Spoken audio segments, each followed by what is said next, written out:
La santé de Paul Kagame se dégrade. Denis Sassou Nguesso redoute l'effondrement de son régime. C'est une information lourde de sens pour les parrains du terrorisme à l'est de la République démocratique du Congo. Paul Kagame, qui s'était illustré ces dernières années dans son soutien militaire au groupe terroriste M23, serait dans une situation sanitaire préoccupante à l'étranger. Le régime rwandais vient d'annoncer l'intérim de la présidence du pays par l'actuel premier ministre rwandais. Un changement à la tête du pays qui laisse planer le doute sur l'état de santé du dictateur Paul Kagame, qui est à présent lâché par ses soutiens occidentaux. Selon des sources bien introduites, le dictateur rwandais aurait été victime d'un empoisonnement. Il a été évacué à bas bruit à l'étranger après avoir fait un malaise. Des rivalités internes sont de plus en plus visibles au sein du régime rwandais. La diplomatie offensive menée par le président Félix Tshisekedi Tshilombo a été fatale pour Paul Kagame, qui a vu ses soutiens prendre la poudre d'escampette après l'annonce de la signature d'un accord stratégique sur les matières premières avec l'administration Trump. Lors de la commémoration du génocide rwandais, Paul Kagame n'avait pas hésité de demander aux Occidentaux qui condamnaient son soutien militaire au M23 d'aller se faire foutre, d'aller en enfer. Des déclarations qui en disent long sur les relations entre Kigali et les capitales occidentales. But in the midst of all that, we have to live. We have to live our lives, we have to fight for that, we have to live the way we want. And I tell anybody to his face to go to hell.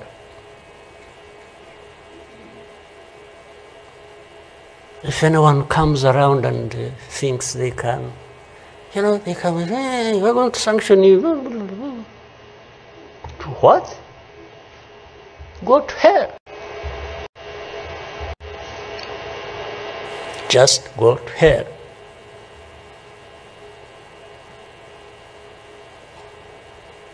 You have your own issues to deal with. Go and deal with your own issues. Leave me to mine. This is the spirit I think Rwandans must have in their daily lives. So my worry is not about how powerful these people are that come down upon us and throw anything at us. I'm never worried about that. I worry about one thing, which has lived on for centuries. It's for Rwandans. It's for Africans who sit back and find nothing wrong with accepting to be treated like that. Partant de cette analyse géopolitique sous-régionale, le dictateur Denis Sassou Nguesso, qui est aussi impliqué dans la déstabilisation de la République démocratique du Congo, a jugé bon de rompre les accords illégaux de cession des terres congolaises au Rwanda de Paul Kagame. Cependant, les interrogations restent en suspens sur la nature de la rupture entre Brazzaville et Kigali. Pourtant, aucun décret n'a été rendu public attestant de cette rupture. Pourtant, aucune autorité de la partie rwandaise n'a confirmé la rupture des accords entre les deux États. Normalement, il devrait y avoir une déclaration publique conjointe. Thierry Mungala, en annonçant la fin des accords de cession de terres congolaises au Rwanda, a manqué de respect à l'intelligence collective des Congolais. Soyons sérieux. Dernier point, parce que vous vous rappelez qu'il y a quelques mois, et c'est bizarre, on n'en entend plus parler, mais j'invite les journalistes, je vous invite à faire aussi votre travail. La fameuse histoire des terres rwandaises, vous vous rappelez, la polémique, la salive, l'encre que tout cela a fait couler. Mais pourquoi vous ne vous êtes pas demandé quelle a été la suite? Pourquoi on n'en parle plus? Parce que tout simplement, le dossier est terminé. Pourquoi il est terminé? Le Premier ministre, dans ses communications diverses, vous avez dit ceci. Ce sont des autorisations provisoires, des autorisations fragiles, qui dépendent de la réalisation par les entreprises rwandaises concernées d'un certain nombre de réalisations ou d'un certain nombre d'actes. Eh bien, on avait une date butoir qui était au 8 décembre. Ben, figurez-vous qu'au 8 décembre, n'ayant pas eu de retour positif ou en tout cas cohérent des entreprises concernées, le ministre d'État Mabiala, ministre des Affaires foncières, qui avait délivré au nom du gouvernement les autorisations, a informé les partenaires que c'était annulé. Mais c'est étonnant que vous n'en parliez plus. C'est étonnant. Parce que quand ça va mal, on en parle. Quand les choses se passent de manière juridique, de manière posée, de manière concrète, on n'entend plus personne. C'est assez curieux. C'est assez curieux. Donc voilà, vous pourrez reporter, mais je le dis ici à la quinzaine, le dossier dit des terres rwandaises est terminé. Puisque, faute pour les partenaires privés concernés d'exécuter leurs obligations, ça a été annulé. Après le 8 décembre, par des correspondances adressées au nom du gouvernement aux entreprises concernées par le ministre d'État Mabiala. L'annonce de la rupture du contrat de cession de terre entre Brazzaville et Kigali n'a qu'un seul objectif: apaiser les tensions observées au sein de la société civile et au sein de l'opposition, mais surtout d'endormir le régime du président Félix Tshisekedi qui a lancé une diplomatie offensive à l'international. Si rupture conventionnelle il y avait sur la cession des terres congolaises au Rwanda, Christelle Sassou Nguesso, qui est le principal signataire de ces accords, devrait s'exprimer publiquement sur la question.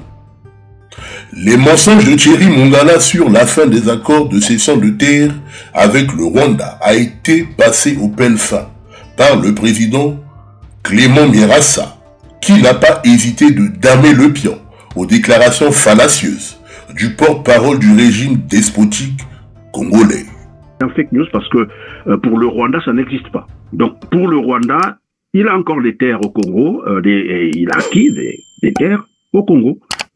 Donc en réalité, lorsque vous posez la question de savoir qui ment, bon, tout le monde peut comprendre qui est en train donc de mentir.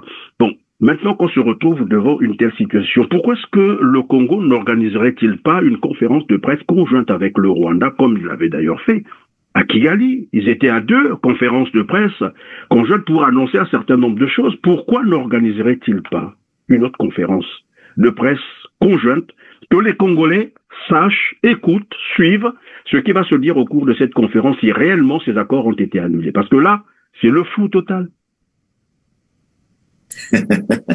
Mais Christian, ils ne peuvent pas le faire pour 2 raisons. La première raison, c'est qu'ils ont peur de la transparence. Parce qu'il y a un agenda caché dans ces accords. La première raison, c'est que ils ont peur de la transparence. La deuxième raison, ils ont peur d'être confondus. Christian, lorsque l'ambassadeur rwandais va faire ses adieux au chef de l'État le 15 janvier et qu'il déclare qu'il y a un projet qui va commencer pour la culture du ricin sur 3000 hectares à Obéville, à Madini. Mais pourquoi le gouvernement congolais ne réagit pas pour dire aux Rwandais, mais vous ne pouvez plus tenir de tels propos puisque toutes les autorisations provisoires d'occuper ont déjà été déclarées caduques. Vous n'avez pas. Pourquoi ils n'ont pas la force de le faire? Quelque part, ils sont pris au piège. Ils ont pris des engagements et ils sont pris au piège. Ils ne peuvent plus s'en sortir. Et aujourd'hui, Thierry Mongala a dit aux journalistes, pourquoi vous n'en parlez pas? Mais ils ne communiquent pas. Comment voulez-vous que les journalistes parlent sur des choses qu'ils cachent alors que maintenant que les Congolais sachent? Mais que Thierry Mongala nous fasse apparaître des documents par lesquels le ministre Pierre Mabiala a saisi les partenaires. Mais en ce qui concerne les 12 000 hectares, puisque tu insistes, Christian, l'administration est claire. L'administration est claire. Il y a un décret qui a été pris pour cette autorisation express. Le décret a été signé le 16 mai 2022 par Arlette Soudan Nono, Denis Christel Sassou Nguesso, Paul Valentin Gobo, Rigobert Roger Andeli, Pierre Mabiala, Anatole Colinet Makosso, et publié par le président de la République. Oui, mais c'est ce qu'ils ont fait après qu'il y ait eu ce bruit-là, ils étaient obligés de rattraper un certain nombre de choses. Non, mais ce qu'il faut faire, Christian, c'est nous sortir un décret qui annule les dispositions de ce décret. Parce que ce décret accordait l'autorisation express. Puisqu'ils ont mis fin, il faut un décret signé par les membres du gouvernement, publié par le président. Et donc, vous disiez que ça concerne les 12 000 hectares, c'est ça? Ça, c'est les 12 000 hectares. Maintenant, ce qui revient au ministre Pierre Mabiala, et qui est de sa compétence, c'est l'autorisation express, parce que comme j'ai dit l'autre fois, j'ai un modèle ici, j'ai l'autorisation signée par le cabinet du ministre chargé des Affaires foncières, j'ai l'autorisation provisoire d'occuper numéro 0395 MAFDRPR PRP, CAB, etc. Ça a été signé le 8 décembre 2022. Ça a été signé au cabinet du président, du ministre d'État Pierre Mabiala. Mais justement, il faut que le ministre d'État Pierre Mabiala nous fasse ressortir, parallélisme de forme aidant, un tel document qui atteste que cette autorisation provisoire a été déclarée caduque. C'est l'administration. Et je pense que au niveau administratif, c'est d'ailleurs Anatole Colinet Makosso qui m'a dit que l'administration, c'est pas oral que c'est écrit, mais qu'on nous fasse apparaître des éléments écrits qui font apparaître. Sinon, que Thierry Mongala nous présente aux Congolais, présente aux journalistes, pour le respect des journalistes, mais les documents qui font apparaître que Pierre Mabiala a bien saisi les partenaires. Parce que parmi les partenaires qui devaient être informés, c'est lesquels?